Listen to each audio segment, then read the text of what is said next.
Fort Thomas police captured a sexual predator before any school children were hurt. Investigators used special technology that allows them to peer back in time. Night on Your Side, Chief Investigator Brendan Keefe is in keeping you safe tonight. Brendan?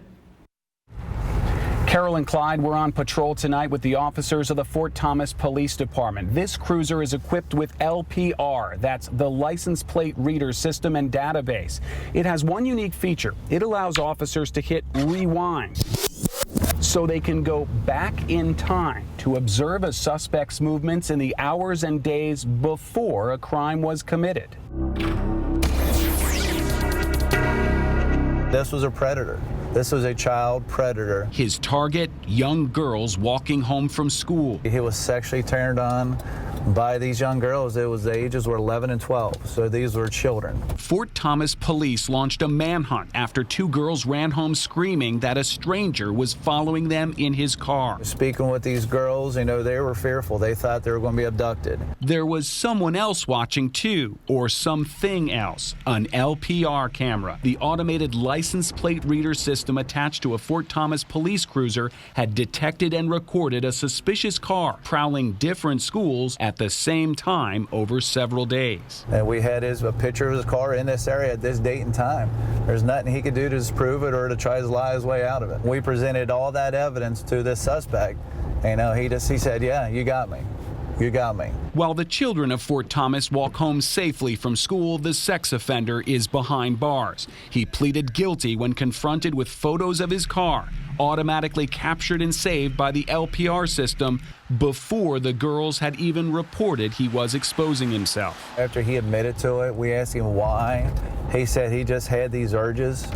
And I asked him what was the next step, and he was afraid. He goes, I don't know, and I'm scared of that. So you're pretty convinced you stopped a much worse crime?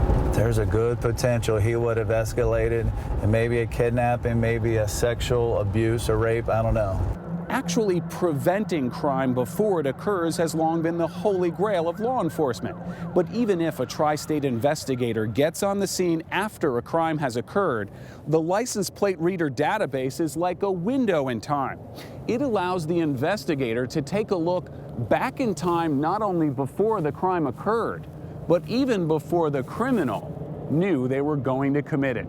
This SUV was caught by a Cincinnati LPR camera 10 minutes after a hit-and-run crash on Spring Grove Avenue in September. Note the bumper damage. But the LPR database also had a shot of the same vehicle recorded an hour before the crash that seriously injured another driver. No bumper damage. Police didn't just find their vehicle.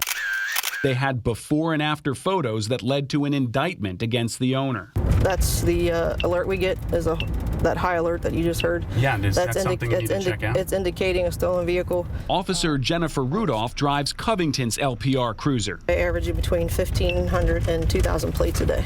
Plates that had to be called in over the radio when she started a decade ago. Now the LPR system automatically runs every tag it sees against a database of stolen and wanted vehicles. It said used in a robbery and assault, and gave the description of the suspect during that incident, which he matched. He was 20-year-old Edward Don. Police say he's the man on the left in this video of a brutal attack in a Florence gas station last month.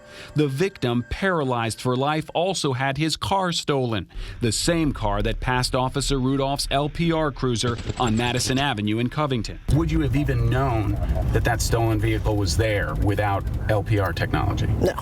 But it would have just been another vehicle that had passed me. Once it was realized it was a stolen vehicle, that's when I decided it was going to be a felony stop, which is where we call them out from the vehicle at gunpoint. Edward Don was behind the wheel. He's now charged with robbery and grand theft auto. To me, it's given the family kind of peace of mind to know that this guy's not on the street. He's not going to do it to somebody else. And it was all because of a system that we were able to get on our vehicles. A system that's now mounted on 134 police cruisers in the tri-state area, silently recording license plates into a database that has both caught and cleared suspects. Not only does it help us prove that people are guilty, it helps us prove that innocent people are innocent.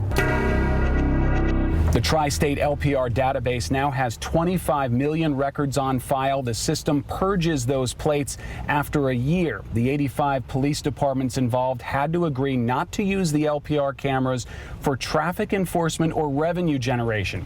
In other words, the LPR cameras are used to catch criminals, not speeders. Brendan Keefe, 9 on your side on the streets of Fort Thomas. LPR does have its critics. The American Civil Liberties Union has challenged the legality of keeping a database of so many innocent drivers. However, police say they never search your tag in the secure database until you're either the victim or a suspect of a crime.